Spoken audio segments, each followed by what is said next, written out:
So in this video today, we're going to be trying to answer the question that a lot of people have been asking, and a lot of people are probably going to continue to be asking and starting to answer, especially as the season starts to kick off. Who won the offseason? Who lost the offseason? You know, and everything in between. It's going to be a meme, but it's also a very, very good question because the offseason is really such an important time, such a big time, interesting, exciting time for all the fans, all the teams, players. You know, you get new faces, new orgs, new rosters, new players to root for, and players to root against. All these new storylines. It's great for everyone, but it doesn't end up being great for everyone. Obviously, there are usually, as the season kicks off, some clear losers from the offseason and some clear winners. So that's what we're going to be doing in this video today. I think it should be fun and interesting. I'll be giving my thoughts and opinions and hopefully getting your guys' as well in the comment section down below. Definitely drop a like if you guys do enjoy this video. Kind of something different than I usually do, and subscribe to stay up to date on all my latest content.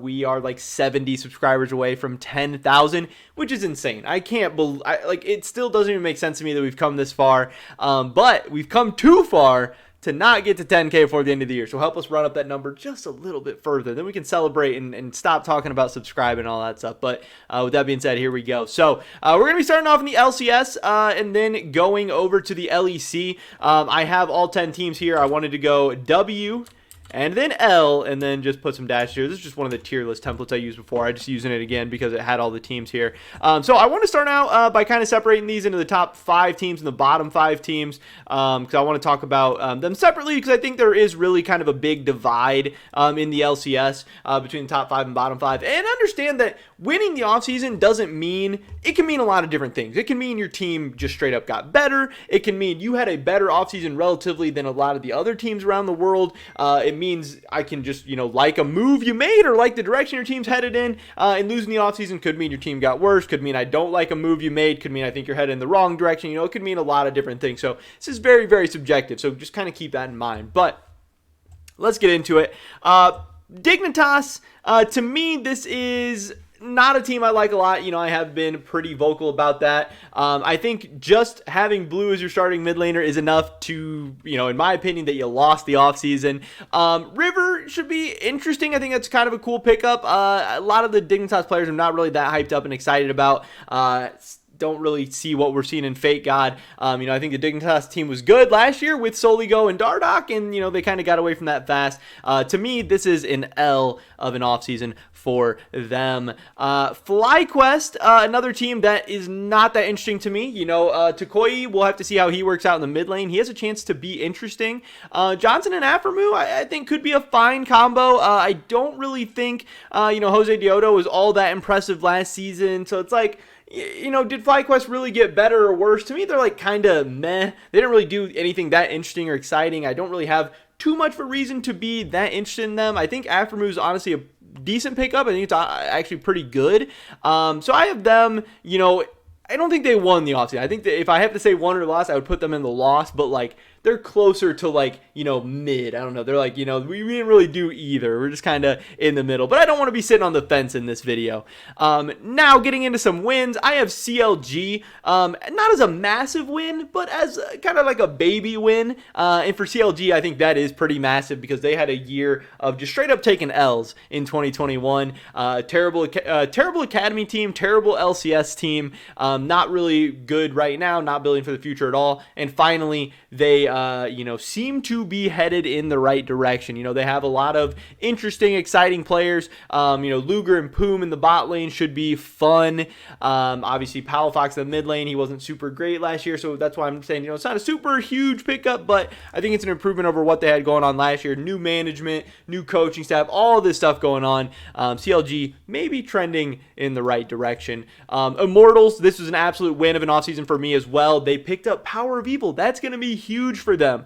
Xerxes was really good for them last year, and now Power of Evil, that just them teaming up for that mid-jung combination is enough to say that they won the offseason. I don't expect Immortals to be good, this year either. I think they'll probably be 6th place, but for one of the teams that doesn't spend a ton of money, I think that's, pretty respectable. And I think they got better this offseason. So again, not a massive win, but I would definitely say a win. And then Golden Guardians, I think them getting lost is kind of a win to me. Again, this one's tough. I have this between like win and loss, probably towards the bottom of the win category. I think them, bringing back a Blaze Olive and Licorice is good. I think the Licorice pickup in the midseason was a big move. But I do think lost is a really, really big pickup, and I think it's pretty significant. I think he's going to be good. But then the other moves, like Ole and the new jungler, you know what? I'm going to actually bump them down to loss the offseason. I honestly, now that I'm kind of thinking about it, I don't really love those moves. I do think loss is a big pickup. So that's kind of why I wanted to say there was a win. Because I think Licorice lost to Blaze Olive. That's a really, really nice core for a team. But Pride Stalker, Ole, I don't know. I feel like you could have rounded out the roster a little bit better. Now getting into the top 5 teams, we have 100 Thieves. They won the offseason. This is a great offseason by 100 Thieves. Kept the LCS Championship team together, something that doesn't always happen because LCS Championship teams usually go to Worlds and don't do that good, so then there's usually changes in the offseason, contracts expire, new free agents pop up, whatever. They're bringing back the same roster. They're adding Tenacity into the mix. That's awesome. They picked up General Sniper. They picked up Sword from TSM. They picked up Mithy from Cloud9. They just had a very, very good offseason. To me, it was a win. It wasn't anything too crazy. Wasn't anything too special. But they now have a good amateur team, a good academy team, good LCS team. What is there to complain about? Next up, Evil Geniuses. To me, this is a win. This is an exciting team. They picked up the LEC MVP in Inspired. They promoted one of the, hottest North American prospects of all time in Jojo Pune, and then they went and got Vulcan, pairing up Vulcan with, Danny and Impact. This is a scary, scary Evil Geniuses team, and they had a lot of really, really good pickups this offseason. To me, that's a very clear win.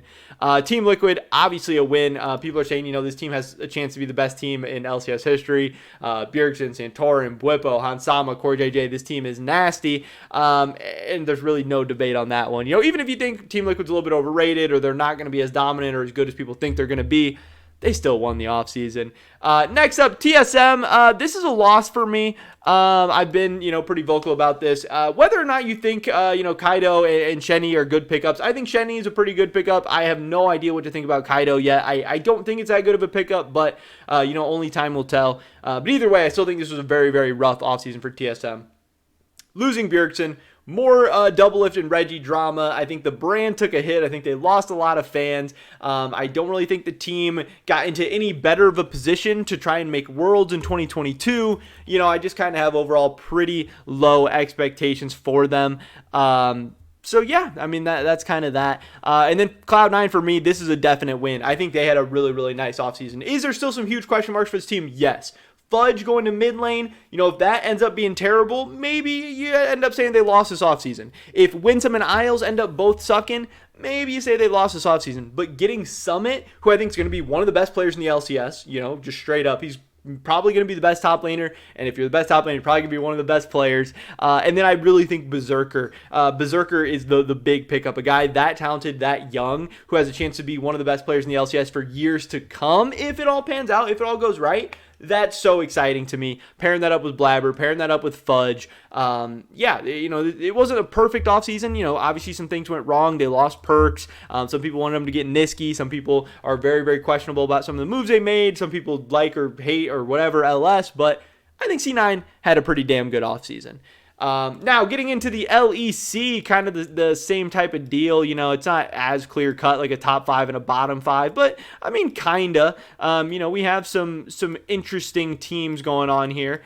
Astralis, to me, I gotta put the W and L in again. One sec. I already changed the stuff, but then it reset or whatever. We have Astralis. To me, I need not say anything more than the meme, the Twitter account, whatever you want to call it. Is Promise Q still in the LEC? If he is, then Astralis lost the offseason. That is an absolute L for me. Next up, I want to talk a little bit about Excel. I think this is a win. I think this team, is looking pretty interesting coming into the season. Obviously, they didn't do, anything too insane this offseason, but, just building off the successes of Advian and Marcoon from last season, having Patrick. I think this team is going to be interesting. I think they're going to be pretty solid. I think they're going to be pretty good. Next up, SK. To me, I mean, them bringing back Treats is like a win, but I still think their team is so bad, and I'm still so pissed at Treats for kind of staying there. But I guess just because they brought back Treats, I think I have to count that as like a win. Like, I don't think SK is a good team. I don't really think they had that great of an offseason, but Treats was an MVP candidate the last time we saw him, and I guess we can say not only did they bring back Treats, they role swapped him from jungle back to support, so that's pretty miraculous. Like, them pulling that off, kudos to them. I'm putting them like towards the bottom of the win category, but overall, that's a massive success. They went into the offseason with one goal. We got to bring Treats back. They did that. They're still going to be a bad team, but they could have been an even worse team without him. Next up, Misfits. This is definitely, going to be an L for me. I think losing Razork is a very, very big deal. Not necessarily that this team's going to suck now or anything like that. I think people expect Schlatten to be really, really good still. They still have Video. They still have Hear It. They're going to be a talented team, but it is much more of a question mark. And again, losing Razork is going to be a big hit. And I don't think this Misfits team, who was one game away from going to Worlds last year, I think they're taking a step back. I don't think they're going to be one game away from Worlds this year. I think they're going to be, quite a few games away from Worlds this year. But, there's still some things to be excited about there. Team BDS. That's a win for me. Yeah, they weren't in the LEC. I don't know if I've been saying the LCS this whole time. They weren't in the LEC. Now they are. That's a pretty big dub. They got some big pickups. They have the K-Corp team, whatever. They got X-Matty. They have, obviously picking up Grabs is a very, very big deal. And then also bringing in Adam from Fnatic. Adam had a very, very strong year last year. I believe he led the league in solo kills. Definitely a talented player now. He has some extra baggage. He maybe has some personality issues. Who knows how well he's going to fit in with this team. But BDS did a lot of stuff good. And again, they're building from nothing. So overall, I think this offseason could have gone worse for them. Next up, I want to talk about Rogue. To me, this is an absolute L. I mean, yes, Malrong might come in and be good. Comp might come in and be good. But they're not going to be Inspired and Hansama. So I think Rogue, who had all these issues last year about choking and not coming up clutch, not coming up big, I don't think that's going to be a problem this year because I don't think they're going to have the opportunity to choke. I don't think they're going to have the opportunities to come up big.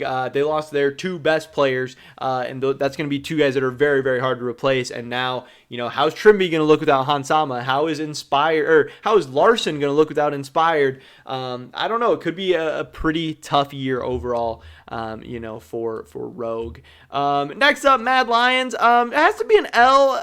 I think their moves are kind of interesting. Obviously, they lost Humanoid and Karzi. That's not really that great of an offseason. We'll see how good Unforgiven is. We'll see how good Reeker is coming in. They could be good. Mad Lions has had a good history of scouting out young players, but this is a team that won back-to-back titles last year and then ended up making out of groups at Worlds. And again, when I'm looking at this team, there's a chance they don't even make it to Worlds. There's a chance they don't make it to either LEC Championship. They're not going to be favorites. This team took a big step back. Now, if these young guys pan out, maybe, a year from now, 2 years from now, they'll be right back in the picture. But, kind of rough for a team that just had such a big year in 2021, not being able to really build off that in 2022 based on this offseason. Team Vitality, this is an absolute win. We've had the super team memes for so long. And just like with Team Liquid, a lot of people are skeptical about just how good the Vitality super team is going to be or whatever. Are they going to be as good as people think they are on paper? Are they going to choke? Are they going to suck? Or is there going to be enough, gold to go around the rift? Is everyone going to want to be a carry? Is everyone going to want to be a playmaker? How good are they going to do? We just saw the G2, super team suck this last year. So is that what Vitality's going to do? Whatever. Either way, huge win for Vitality. It's a team that nobody really cared about before. They didn't have a huge fan base. They weren't exciting. They weren't fun. Now, even if they suck, they're still going to, have better content, better sales, make more money than they ever have before. And I don't think they're going to suck. I think they're going to Worlds for sure. So, congrats to Vitality and their fans. That's a W of an offseason. Finally, I have Fnatic. This is a win. I think Fnatic is potentially the best team in the West. I don't know exactly how good I think Liquid is going to be, but I think Fnatic is pretty freaking nasty. I think Wonder is going to have a big bounce back season. I think he's going to be in form. I think he's going to be exciting and fun to watch. I think it's going to be vintage Wonder. Again, I've already talked about Razork. He was an MVP candidate. He's a beast. Humanoid coming over from Mad Lions, back-to-back LEC champion, and going to Worlds, getting out of groups. And then upsetting Hilly, which might be one of the best bot lanes in the world. world. This Fnatic team is nasty. Crazy offseason for them. And then finally, my boys, G2, losing the offseason. I'm really critical of a lot of the moves they have going on, you know. If you didn't think Wonder, Mickey, and Reckless were it, if you didn't think they were great, whatever, I get it. If you wanted to replace them or sell them off, try and get a bunch of money, but, you know, they didn't end up selling Mickey. They ended up lowering their buyout for Wonder. They ended up lowering their buyout for Reckless. They didn't get as much money as they thought they were going to get.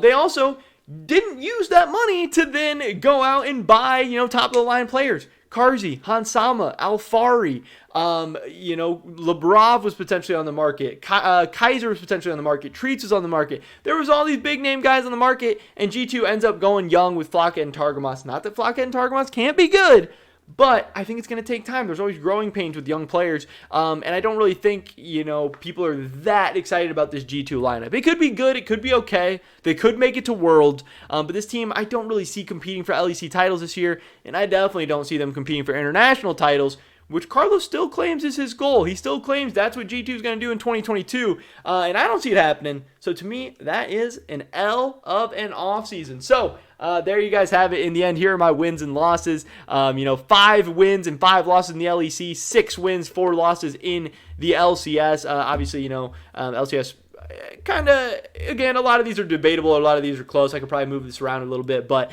I thought this was kind of a fun video, something different, getting my thoughts and opinions out. So hopefully you guys did enjoy it. Definitely drop a like if you did. Leave a comment down below. What do you think I got right? What do you think I got wrong? Who do you think won or lost the offseason? I'd love to hear your guys' thoughts and opinions. Subscribe, stay up to date on all my latest content. Hopefully catch you guys in the next one. But until then, peace.